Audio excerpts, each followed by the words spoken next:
ಇಲ್ಲಿನ ಮೈಸನ್ ಜೀವಲ್ಲಿ ಯಾವುದೇ ಕ್ರಮ ಕೈಗೊಳ್ತಿಲ್ಲ. ಇವತ್ತು ಅಮಾಯಕರು 7 ಜನ ಸಾವನ್ನಪ್ಪಿದ್ದಾರೆ. ಎಲ್ಲ ಈಗ ಬಂಡೆಯಲ್ಲಿ ಇವರೇ ಕಷ್ಟವೋ ಸುಖವೋ ಕೋಟಿ ಹೊಡಿತಾರೆ. ಲಾಬಿ ಯಾರ್ದಿದೆ, ಬಂಡೆ ಲಾಬಿ ಇದೆ. ಆಮೇಲೆ ಮೈನ್ಸನ್ ಜಿಯಾಲಜಿಯವರು ಬಂಡೇರ್ ಕಂಟ್ರೋಲಲ್ಲಿ ಇರ್ತಾರೆ, ಲೋಕಲ್ ಪೊಲೀಸ್ನವರು ಅವ್ರ ಕಂಟ್ರೋಲಲ್ಲಿ ಇರ್ತಾರೆ. ಈಗ ಬೆಳಗ್ಗೆ 7 ಗಂಟೆಗೆ ಆಗಿದೆ. ಎಂಟೈರ್ ಬಂಡೇವ್ರಿಗೆ ಗೊತ್ತು, ಎಂಟೈರ್ ಡಿಪಾರ್ಟ್ಮೆಂಟಿಗೆ ಗೊತ್ತು, ಎಂಟೈರ್ ಮೈನ್ಸನ್ ಡಿಪಾರ್ಟ್ಮೆಂಟು ಗೊತ್ತು ಯಾರು ಮಾಲೀಕ ಅಂತೇಳಿ. 1.5 ಗಂಟೆ ನಾವು ಎಸ್ಕೇಪ್ ಆಗೋಕ್ಕೆ ಬಿಟ್ಬಿಟ್ಟು ಈಗ ಅರೆಸ್ಟ್ ಮಾಡ್ತೀವಿ ಅಂತಂದರೆ ಈ ನಾಟಕ ಯಾಕೆ? 7 ಜನ ಸತ್ತದ್ದು ನೋಡ್ಬೇಕ್ರಿ. ಯಾವನೋ ಒಬ್ಬ ಬಂಡೆನ ಮಾಲೀಕನ ಅಂದಲ್ಲ, ಅದನ್ನು ನಾನು ಸಹಿಸೋದೇ ಇಲ್ಲ. ಅದು ಹಣಬಲ, ತೋಳ್ಬಲ, ಪ್ರಭಾವದ ಮುಂದೆ ಸರ್ಕಾರ ಮತ್ತು ಅಧಿಕಾರಿಗಳು ಮಣದು ಬಿಡ್ಯಾರ ಅಂತ 100%. ನಾನು ಪ್ರಾಣಿ ಸತ್ತಾಗಲೇ ಕೊಟ್ಟಿರೋ ಆ್ಯಕ್ಷನ್ ಮಾಡಿದರೆ ಇವತ್ತು 7 ಜನದ ಅನಾಹುತ ಆಗ್ತಾ ಇರಲಿಲ್ಲ. ಇದು ಕಣ್ಮುಂದೆನೇ ಇದ್ದೆ. ಅಲ್ಲಿಂದ ಕೆಲಸ ಮಾಡುವಾಗ ಕೆಳಗಡೆ ಬಂಡೆ ಬಿದ್ದರೆ ಕೆಳಗಡೆ ಕೆಲಸ ಮಾಡೋರು ಗತಿ ಏನಂತೇಳಿ ಅವನಿಗೆ ಕಾಮನ್ ಸೆನ್ಸ್ ಆ ಓನರ್ಗೆ ಗೊತ್ತಿಲ್ಲ ಅಂತಂದರೆ ಏನು ಅರ್ಥವೇನದು? ಅವ್ರಿಗೇನಾಗಿದೆ? ದುಡ್ಡಿದೆ, ತೋಳ್ಬಲ ಇದೆ, ಹಣಬಲ ಇದೆ, ಏನು ಬಿದ್ದು ಎಷ್ಟು ಜನ ಬಿದ್ದು ಸತ್ತೋದ್ರು ನಾನು ಜಯಿಸ್ಕೋತೀನಿ ಅಂತಕ್ಕಂಥದ್ದಿದೆ, ದುರಹಂಕಾರ. ಅಂಥವ್ರಿಗೆ ಇವರು ಅರೆಸ್ಟ್ ಮಾಡಲಿಲ್ಲ ಬೆಳಗ್ಗೆಯಿಂದ ಅಂತಂದರೆ ಅರ್ಥವೇನು? ಈ 7 ಸಾವಿಗೆ ಸರ್ ಇಲ್ಲಿನ ಕ್ರಷರ್ ಮಾಲೀಕರು, ಅಧಿಕಾರಿಗಳು, ಸರ್ಕಾರ ಎಲ್ಲರೂ ಕೂಡ ಕಾರಣಕರ್ತರಾಗ್ತಾರೆ ಸರ್. 100% ಆಗ್ತಾರೆ.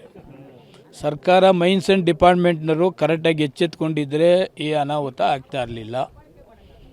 ಪ್ರಾಣಿ ಸತ್ತೈತಲ್ಲ 3 ಗರ್ಭಿಣಿದು, ಅವಾಗಲೇ ಮುನ್ನೆಚ್ಚರಿಕೆ ತಗೊಂಡಿದ್ದರೆ, ಆಮೇಲೆ ಪೆಟಿಷನ್ ಕಮಿಟಿಲೂ ಕೂಡ ಜಿಲ್ಲಾಧಿಕಾರಿಗಳು ಇವರೆಲ್ಲರನ್ನ ಕರೆಸಿ ಮಾತಾಡಿ ನಾನು ಬಂದೋಬಸ್ತ್ ಮಾಡ್ತೀನಿ ಅಂತ ಹೇಳಿದ್ರು 1 ಮೀಟಿಂಗ್ ಮಾಡಲಿಲ್ಲ. 2 ಮೀಟಿಂಗ್ ಫಿಕ್ಸ್ ಮಾಡಿ ಕ್ಯಾನ್ಸಲ್ ಮಾಡೋರೆ. ಜಗದೀಶ್ ಅಂತ ಪುಣ್ಯಾತ್ಮ ಮಾಡಲಿಲ್ಲ. ಈಗ ಹೊಸದಾಗಿ ಕಾಂತರಾಜ್ ಬಂದಿದ್ದಾರೆ, ಮಾಡ್ತೀನಿ ಅಂತ ಹೇಳಿದ್ದಾರೆ. ಅಷ್ಟೊತ್ತಿಗೆ ಅನಾಹುತ ಆಗಿದೆ. ಈಗ ಈ ಬಂಡೆ ನಂಬಿಕೊಂಡು 10,000-16,000 ಜನ ಕೆಲಸ ಮಾಡ್ತಾವ್ರೆ. ಈ ಬಂಡೆಯಿಂದ ಜೀವನ ಮಾಡ್ತಾವ್ರೆ.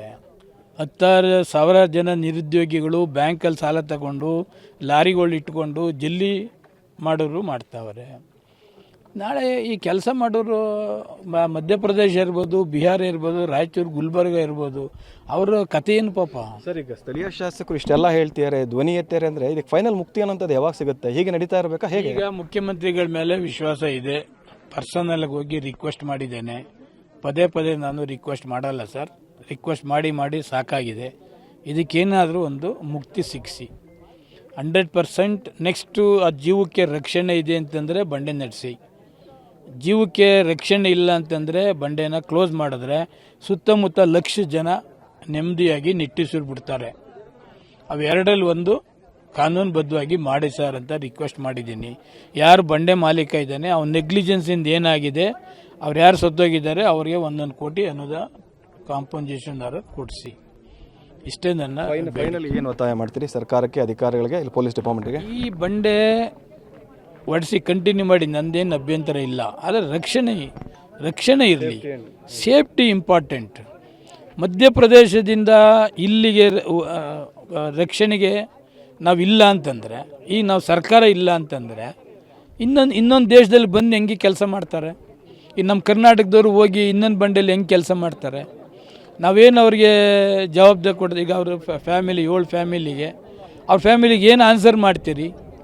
ಯಾವನೋ ಮಾಲೀಕ ನೆಗ್ಲಿಜೆನ್ಸ್ ಅಂತ ಹೇಳೋದ, ಡಿಪಾರ್ಟ್ಮೆಂಟ್ ನೆಗ್ಲಿಜೆನ್ಸ್ ಅಂತ ಹೇಳೋದ, ಪೊಲೀಸ್ ವೈಫಲ್ಯ ಅಂತ ಹೇಳೋದ, ಏನಂತ ಹೇಳೋದು?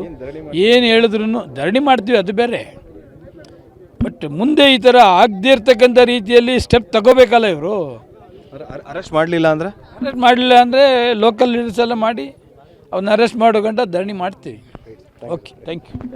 ಇದಿಷ್ಟು ಕೂಡ ಶಾಸಕರಂತ ಎಸ್ ಟಿ ಸೋಮಶೇಖರ್ ಅವರ ಮಾತುಗಳು. ಕ್ಯಾಮರಾ ಪರ್ಸನ್ ಸಂದೀಪ್ ಜೊತೆ ಪ್ರಶಾಂತ್, TV9 ರಾಮನಗರ.